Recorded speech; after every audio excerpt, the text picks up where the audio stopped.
चलो अब आते हैं प्रोजेक्टाइल ऑन इंक्लाइंड प्लेन।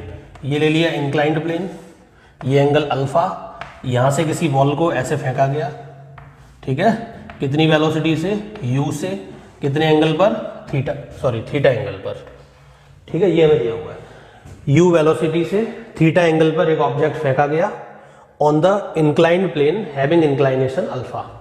ठीक, तो इसमें भी हमें कुछ नहीं करना है, हमने क्या किया, इसको मान लिया एक्स एक्सिस और ये हमारा हो गया वाई एक्सिस, ये हमने एज्यूम कर लिया अपनी तरफ से, ठीक है। तो इस डायरेक्शन के मोशन को अगर हम देखेंगे तो इस डायरेक्शन में वेलोसिटी क्या है, u cos थीटा, और इस डायरेक्शन की वेलोसिटी क्या है, u sin थीटा।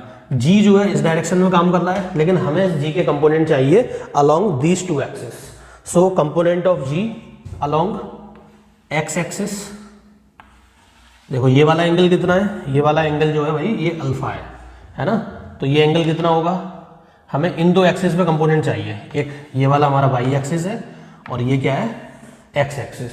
इसमें से कौन सा अल्फा होगा, ये अल्फा, ये 90 माइनस अल्फा, तो ये अल्फा, इधर क्या आएगा जी कॉस अल्फा, इधर आएगा जी साइन अल्फा। क्योंकि देखो सारी चीजें टाइम ऑफ फ्लाइट, रेंज, हमें सारी इसी डायरेक्शन में निकालना है ना, तो हमने एक्सिस को इन्हीं दो डायरेक्शन में ले लिया, ये एक्स एक्सिस हो गया, ये वाई एक्सिस हो गया, ठीक है। इस डायरेक्शन में वेलोसिटी u cos थीटा, इधर u sin थीटा। एक्सीलरेशन भी हमें इसी डायरेक्शन में चाहिए। अगर हम इक्वेशंस ऑफ मोशन अप्लाई करना चाहते हैं तो जिस डायरेक्शन में वेलोसिटी है उसी लाइन में हमें एक्सीलरेशन चाहिए, whether it is along the velocity और अपोजिट टू द वेलोसिटी। तो यहाँ पे हमने क्या किया, एक्स डायरेक्शन को देखा, इन एक्स डायरेक्शन, ठीक है। एक्स डायरेक्शन में अगर हम देखते हैं, ये एक्स की जगह एक काम करते हैं, चलो पहले वाई में देखते हैं, वाई में देख रहे हैं ना, हमें क्या निकालना है, time of flight.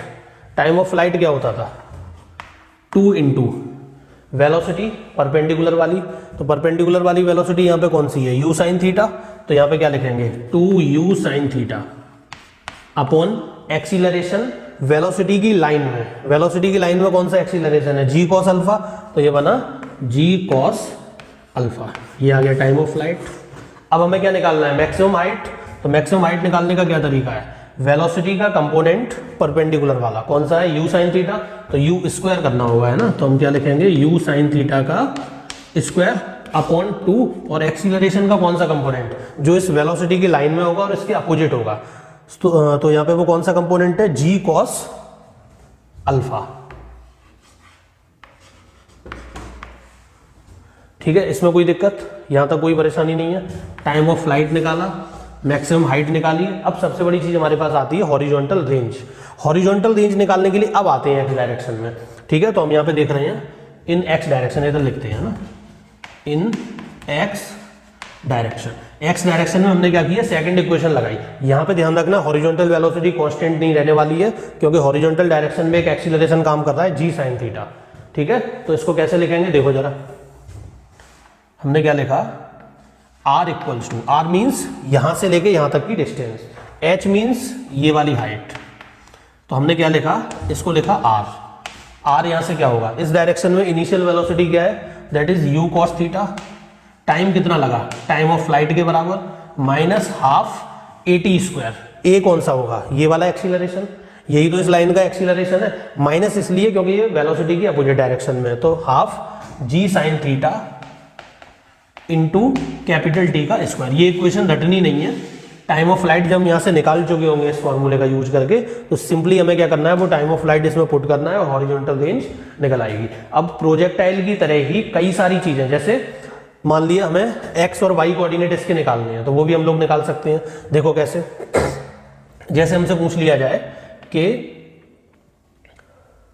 T time पे इसके एक्स और वाई कोऑर्डिनेट्स क्या होंगे, तो उन्हें हम कैसे कैलकुलेट करेंगे, देखो चलो भाई, x मीन्स इस डायरेक्शन का कोऑर्डिनेट, y मीन्स इस डायरेक्शन का कोऑर्डिनेट, तो x हम कैसे लिखेंगे, x लिखेंगे u cos थीटा, है ना, इस डायरेक्शन में वेलोसिटी क्या है, u cos theta into T minus half, और इस डायरेक्शन का एक्सीलरेशन कितना है, g sine alpha, g sine alpha into T square. ये हमारा क्या हो गया, x कोऑर्डिनेट मीन्स इस डायरेक्शन में।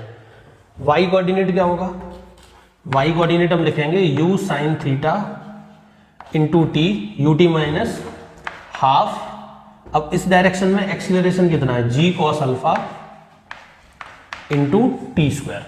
एक्स और वाई कोऑर्डिनेट हमें पता चला, मतलब जो प्रोजेक्टाइल हमने फेंका है वो इस डायरेक्शन में कितना गया, वो तो एक्स कोऑर्डिनेट हो गया हमारा, और यहाँ से कितना ऊपर गया ये हो गया हमारा वाई कोऑर्डिनेट। अगर हम एक्स और वाई कोऑर्डिनेट की बात करें तो यहाँ से कितना ऊपर गया, मतलब इस लाइन में कितना आगे गया, ये हो जाएगा हमारा वाई कोऑर्डिनेट। और एक्स कोऑर्डिनेट क्या होगा कि इस लाइन में कितना गया, यानी कि ये पार्टिकल टी टाइम पे यहाँ है, इस वाली जगह पे है। तो अगर हमने ये सारी चीजें इसकी निकाल ली, और ये एंगल हमें पहले से ही पता है, ये एंगल कितना है अल्फा, तो इस अल्फा को यूज करके और इस एक्स और वाई कोऑर्डिनेट को यूज करके हम इस कोऑर्डिनेट एक्सिस के अकॉर्डिंग इसके फाइनल कोऑर्डिनेट बता सकते हैं। ठीक है, कंपोनेंट वगैरह ले लेंगे। एक्स अगर हमें पता है, ये वाली डिस्टेंस अगर हमें पता है, तो एक्स कोऑर्डिनेट क्या होगा, इसका कॉस कंपोनेंट। ठीक है, इसी तरीके से इसका वाई कोऑर्डिनेट इस एक्सिस के अकॉर्डिंग, ये वाला जो एक्सिस हम लोगों ने लिया है ना, ये एक्स और वाई एक्सिस, इनके अकॉर्डिंग हम इसके फाइनल कोऑर्डिनेट्स भी बता सकते हैं। ठीक है, अब मान लो अगर इस पार्टिकल को ऊपर से नीचे की तरफ फेंका जाए तो क्या होगा, तो उसमें तुम्हें क्या करना है, सिर्फ जो रेंज का फॉर्मूला है उसमें चेंजेस आएंगे। क्या चेंज आएंगे, देखो वेलोसिटी इस डायरेक्शन में होगी जब तुम टॉप से बॉटम की तरफ फेंकोगे, और एक्सीलरेशन भी इसी डायरेक्शन में होगा। तो रेंज के फॉर्मूले में बीच में जहां हम लोगों ने माइनस लगाया था वहां पे क्या आ जाएगा, प्लस आ जाएगा। और उस केस में रेंज क्या बन जाएगी, उसमें हो जाएगा u cos theta into time of flight plus half इस डायरेक्शन का एक्सीलरेशन कितना है, g sine alpha into time of flight का स्क्वायर, ये हो जाएगा। ठीक है, तो कुछ चीजें छोटी छोटी जो है बता दी है, बाकी जब क्वेश्चंस करोगे तो और क्लियर हो जाएगा, है ना।